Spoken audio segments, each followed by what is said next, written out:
Bismillahirrahmanirrahim. Assalamualaikum warahmatullahi wabarakatuh.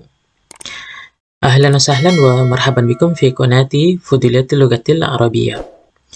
Jumpa lagi dengan channel Kepo Bahasa Arab, tempatnya belajar bahasa Arab mudah, asik, dan menyenangkan. Pada video kali ini kita kembali belajar bahasa Arab dari nol pada pertemuan yang ke-19 ya. Nah, di pertemuan yang ke-18 kita belajar tentang isim-isim yang mabni ya. Isim-isim yang tidak berubah baris akhirnya ya. Nah, di pertemuan yang ke-19 ini kita akan bahas tentang tanda-tanda i'rab isim mabni ya. Ketika kita menemukan dalam kalimat, bagaimana cara mengi'rabnya? Apa tanda-tanda i'rabnya? Ini yang akan kita bahas pada video yang ke-19 ini. Perhatikan di sini al-asmaul mabniyat. Pertemuan sebelumnya kita telah membahasnya. Isim-isim yang mabni, yang pertama adalah ismud dhamir ya, kata ganti. Yang kedua ismul isyarah, kata tunjuk. Yang ketiga ismul mausul, kata sambung. Yang keempat ismul istifham, kata tanya. Yang kelima ismus syart, kata syarat. Nah, kita berikan contoh di sini, satu contoh saja, huwa ya.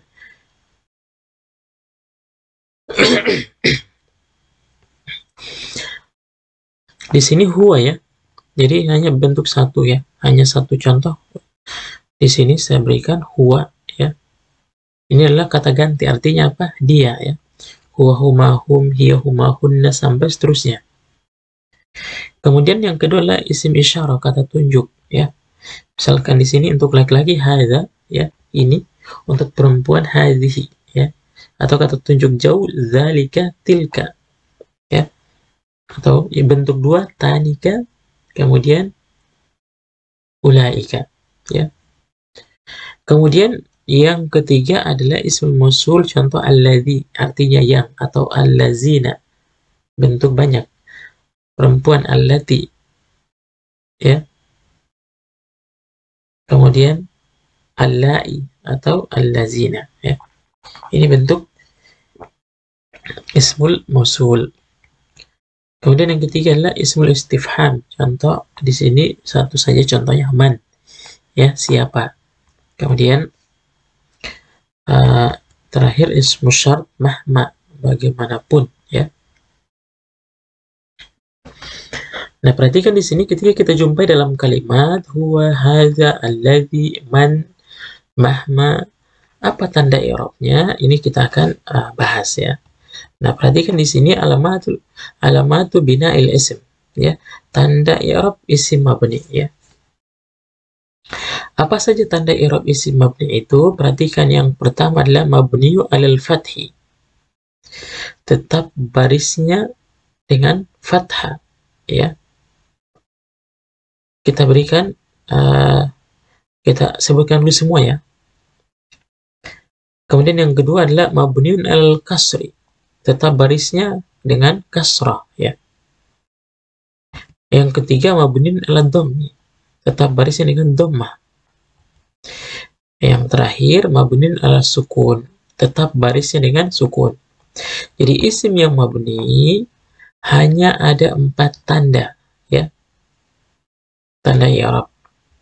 Yang pertama mabniun al fathi, yang kedua mabniun alal kasri, yang ketiga mabniun ala dhammi, yang keempat mabniun ala sukun ya. Nah, bagaimana kita memahami 4 tanda ini? Kita akan berikan contoh di sini ya. Perhatikan contoh yang pertama ini, saya berikan 2 contoh saja ya di sini. Yang pertama huwa, artinya dia, anta, kamu. Nah, yang mana dikatakan mabniun alal fathi, perhatikan di sini. Mabniun alal fathi ini adalah baris fathah, itu adalah yang ini ya, fathah di akhir.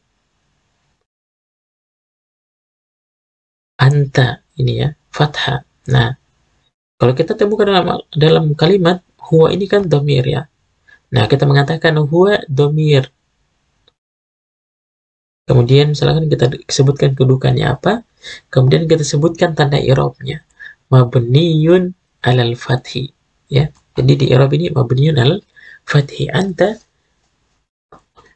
damir mabniyun 'alal fathi. Kata ganti, ya, damir mabniyun 'alal fathi. Gitu ya caranya. Tapi sekarang yang kedua, mabniyun 'alal kasri, ya. Apa maksudnya mabni al kasri? Barisnya kasr di akhir. Ini mabni nggak pernah berubah, ya. Hadhihi nggak pernah hazihu, ya. Ini anti, ini untuk perempuan, ya. Kalau anta laki-laki, jadi anti nggak pernah berubah. Anti selamanya untuk perempuan, ya. Nah, kalau kita jumpai hadhihi tadi ismul isyarah, kata tunjuk, ya. Kita katakan mabniun al kasri, ya. Karena barisnya kasrah. Anti ini tadi apa? Dhamir. Masuk kata ganti, ya. Kita katakan anti mabniun alal kasri, ya. Ini yang kedua, tanda yang kedua adalah kasrah. Tanda yang ketiga adalah dhammah. Contoh nahnu haisu, ya. Haisu. Nah, perhatikan di sini mabniun ala dhammi, ya. Mabni dengan dhammah. Yang mana dhammah? Nahnu ini, ya, dhammah. Haisu, ya. Nah, ketika kita menemukan dalam kalimat nahnu ini dhamir, ya, dhamir, jadi kita identifikasi terlebih dahulu ini masuk di mana, ya. Kalau nahnu ini dhamir, kita katakan mabniun alal dhammi karena dhamma di sini. Kemudian haisu ini ismu syart, ya. Kita katakan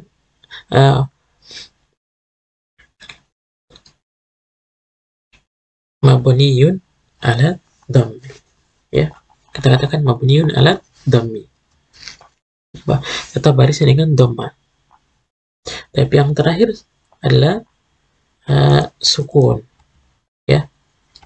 Nah, perhatikan di sini mabniun ala sukun itu tetap barisnya dengan sukun. Itu pertama, perhatikan ana.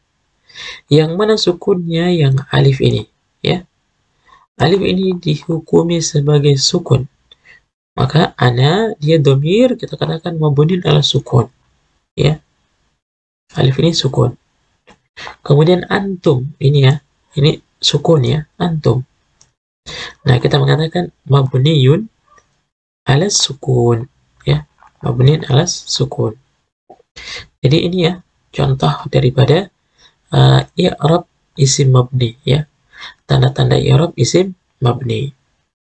Nah, jadi isim itu kita mengatakan mabni, fathah, kasrah, dhamma atau sukun, kita perhatikan akhir hurufnya. Huwa ini fathah, ya. Hadhihi kasrah. Nahnu dhamma. Ana sukun. Alif ini sukun, ya. Nah, ketika kita mengetahui huruf akhirnya barisnya apa, maka kemudian kita menentukan dia mabninya dengan apa. Apakah dengan fathah, apakah dengan kasrah, apakah dengan dhamma, ataukah dengan sukun. Jadi inilah 4 tanda i'rab isim mabni. Mabniun al-fathi, mabniun al-qasri, mabniun al-dhammi, mabniun al-sukun. Mudah-mudahan bisa dipahami, ya. Bagi teman-teman yang belum paham, nanti boleh dituliskan di kolom komentar. Demikian, semoga bermanfaat. Assalamualaikum warahmatullahi wabarakatuh.